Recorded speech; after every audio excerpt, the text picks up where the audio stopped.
How's it going, everybody? Welcome to OP Entertainment. I'm Omar Darwish. And I'm Pratik Cherian. And this is our review of Good Fortune. We're going to go spoiler-free on this. This was Aziz Ansari's directorial debut. Pratik, what did you think about this? I'll let you take the lead on this one. Stars Keanu Reeves, Seth Rogen, Keke Palmer, Yeah. Aziz Ansari. It's a hard one for me because I really did enjoy it. I had a good time watching it. Mm-hmm. If I'm being very objective, was it a top 5 movie I've seen this year? Not really. I thought that It's there not were even top 5? No, okay. But I thought it had some problems. But overall, like, it's one of those things where I see flaws in the movie, but overall I enjoyed it a lot. So this goes to our like enjoyment versus quality debate of like, all right, enjoyment's like pretty high, quality, I don't know. But I thought it was a good time. I enjoyed myself. Do you know what? I disagree on the quality thing. I agree with everything else, but I disagree on the quality thing. So I guess my overall review is I like this movie a lot. Yeah. I thought it was a very strong debut for Aziz Ansari. I thought this movie was very funny. I thought it had a lot of heart. It had a lot to say. Did it try to say too much? Is it a little heavy-handed in moments with what it's trying to say? Yes, but I think it's funny enough. I think the cinematography in this is great. The lighting, the editing of this movie is really good. The pacing, is towards the like maybe end of second act. The pacing starts to get a little slow, but it picks up in the third act. All the characters are great. I love this movie, honestly. I love this movie. I want to say I really enjoyed to love this movie. Keanu Reeves was great in it. Aziz Ansari was. This is probably my favorite. Is this the only lead role he's had since Master of None? Yeah, I was gonna say has he had a lead movie role Not that I can think of. Not that I can think of either. He had 30 Minutes or Less with Jesse Eisenberg, which I like that movie, but that was like a pretty slept on movie. Nobody really saw that. I thought he carried himself pretty well, especially for directing himself. Seth Rogen was great in this. Yeah. Okay. Do you think the movie resonated with you a little bit more just because of like life circumstances? Sure. I definitely think that this movie. Actually, before you answer that, give like a quick blurb on what the movie's about, just so people know what we're talking about here. I would say the movie is really about Aziz. What happens in the movie. Okay, sure. I don't want the theme. Just tell me what happens. Well, the deeper, if you're really looking into it. No, but I mean, I was gonna say would you say it's about Keanu Reeves or it's about Aziz Ansari? Because I was about to say it's about Keanu, but it's about. I think it's about Aziz Ansari's character. Yeah. So it's about Aziz Ansari's character and how he's dealing with life like we all are on this side of things. He's down on his luck. His dreams haven't worked out. He's a gig worker. He's picking up part-time jobs. He's sleeping in his car, and that's where Keanu Reeves' character finds him. Keanu Reeves plays an angel who's trying to help set him on a better path. And I would argue that he is almost a co-lead more so than anyone else in the movie. Because not to say like, not to give away anything really, but like he has more of like a story arc than anyone else, I would say, right? I think to a certain degree, all 3 of our leads have like their own arcs, which I did appreciate. I thought that was good. The third lead being Seth Rogen's character, who plays like a rich venture capital type person. Sure, who, not necessarily a bad guy, but just a rich guy. Rich guy. Who runs into Aziz Ansari, and then their circumstances being so different, they get a chance to experience life in the other one's shoes. How about that? Yeah, how about that? Without giving too much away. That's a good job. Yeah. Good job. There we go. So with that said, I think with you have it, or I mean both of us really, but like your specific experience around that type of like. This movie really hit home for me. I think it'll hit home for a lot of people who are out there just like working, trying to make ends meet while still trying to like I don't know, live their lives, I guess. And this world doesn't make it easy to live your life. And I think this movie, maybe if you're someone who's trying to escape all of that and you go to this movie, you're not gonna love what you see because it's kind of just like showing you the world around you. But like that's sometimes we need that in a movie. And this movie's fun enough that I think. I don't know. I really enjoyed that. I really enjoyed that aspect of it. You're saying that like this might not hit for people who are like. So you don't think this is a movie for like a rich person?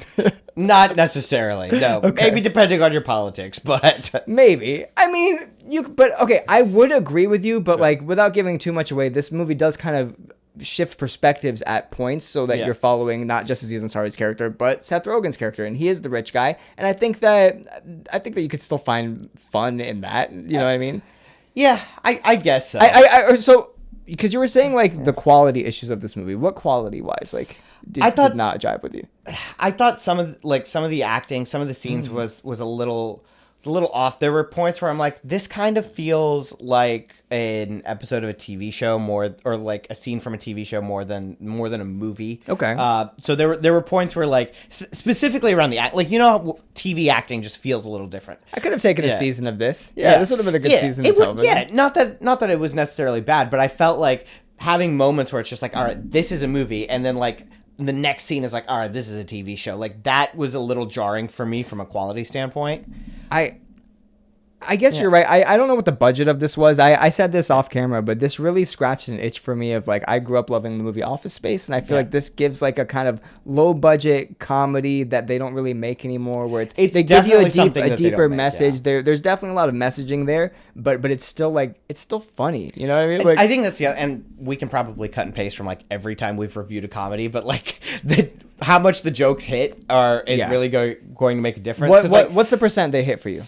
I don't know if it's the percent. I kind of wish there was more of them. Like, I thought the ones that hit, like, there were a few that, like, I thought were really you're funny. right. You're absolutely right. The success rate was good. It was just there weren't as many jokes as I would like. Yeah, especially for a movie that's a comedy. And, like, I felt like more jokes would have helped break up some of the heavy-handedness of the messaging. I think it's just so that this movie's trying to be more than a comedy, and I think it works best as a comedy. So if it had more jokes, it would have worked more for you. And I think that like if maybe the messaging would have been a little toned down a bit more for me, it would have worked more for me. But the comedy works for me on such a level that it kind of carries the rest of everything else on it. The comedy and the level of depth that this movie goes into is enough for me that I just along those lines. I will say I thought, because we haven't mentioned her yet, I thought Keke Palmer, and I say this all the time, was just like a breath of fresh air in it. Like every scene that she was in, she injected some like electricity to it.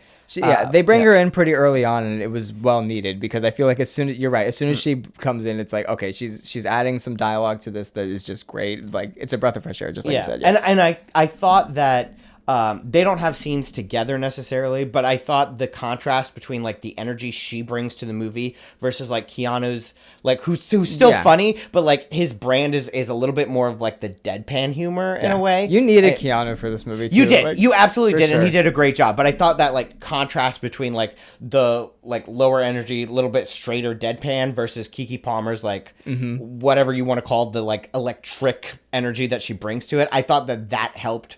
I thought that helped a lot from a breaking up some of the.